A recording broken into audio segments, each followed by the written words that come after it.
Der Mercedes W124 200e hat den kleinsten Benziner unter der Motorhaube, den diese Baureihe geboten hat.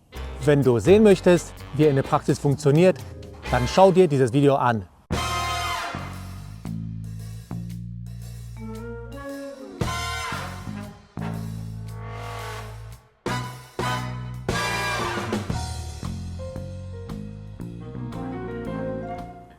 Hallo und herzlich willkommen.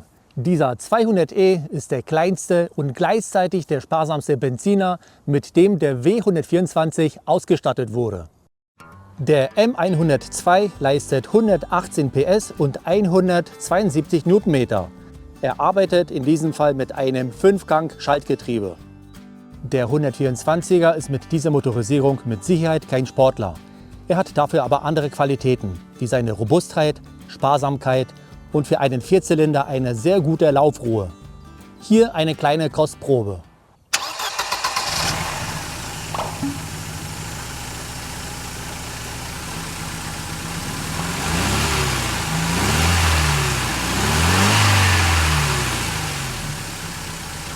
Der M102 in der 2-Liter-Variante war eigentlich in dem 190er deutlich beliebter. Trotzdem hat er aber auch unter den W124-Käufern viele Freunde gefunden, die seine Gemütlichkeit und die Sparsamkeit schätzten. Die Sparsamkeit ist natürlich relativ. Man muss berücksichtigen, dass der Wagen mittlerweile über 30 Jahre alt ist und dass damals andere Maßstäbe galten. Der Durchschnittsverbrauch liegt bei einem 200e mit 5-Gang-Schaltgetriebe bei unter 10 Litern. Auf der Autobahn schafft man ohne Probleme die 9-Liter-Marke zu unterbieten. Und wenn man nicht ganz so schnell unterwegs ist, kann vorne sogar eine 7 stehen. So, jetzt kommen wir zu der Kilometerlaufleistung. Sie liegt aktuell bei fast 86.000 Kilometer. Der Wagen hat nicht nur eine geringe Kilometerlaufleistung, sondern auch eine sehr interessante Geschichte. Dazu komme ich aber bei einer anderen Gelegenheit. Gleich geht's auf die Teststrecke. Dort werden wir die Beschleunigung testen und die erreichten Werte mit den Herstellerangaben vergleichen. Bevor ich aber dazu komme, möchte ich mich bei meinem Kumpel Thomas bedanken, der mir den Wagen für den heutigen Test zur Verfügung gestellt hat. Er hat den 124er erst vor kurzem erworben und hat mich deshalb gebeten, dass ich den Wagen genau unter die Lupe nehme und den Kauf bewerte. Zu diesem Thema folgt also noch ein separates Video, in dem ich alle Einzelheiten nenne und auch den Kaufpreis verrate. So, jetzt aber auf die Teststrecke.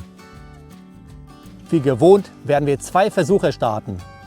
Die Messung wird wegen der hohen Genauigkeit mit einer GPS-Box durchgeführt, die ich dir in der Videobeschreibung verlinkt habe. Dort findest du auch gute und günstige Pflegeprodukte für dein Fahrzeug. Schau dir das an.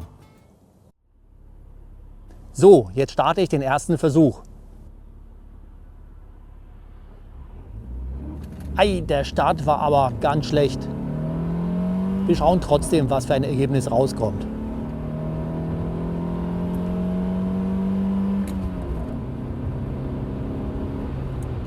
(12,82 Sekunden).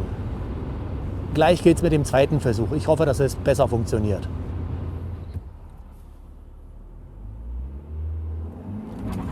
Ja, das hat gepasst.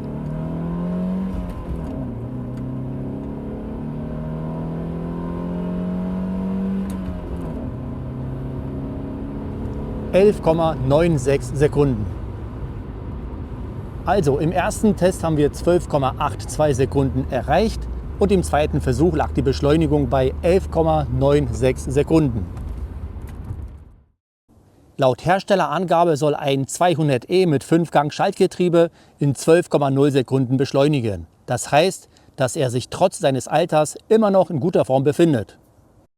Schreib in die Kommentare, ob du das Auto gut findest, und wenn dir das Video gefallen hat, dann drück den Daumen hoch. In diesem Sinne, bis zum nächsten Mal.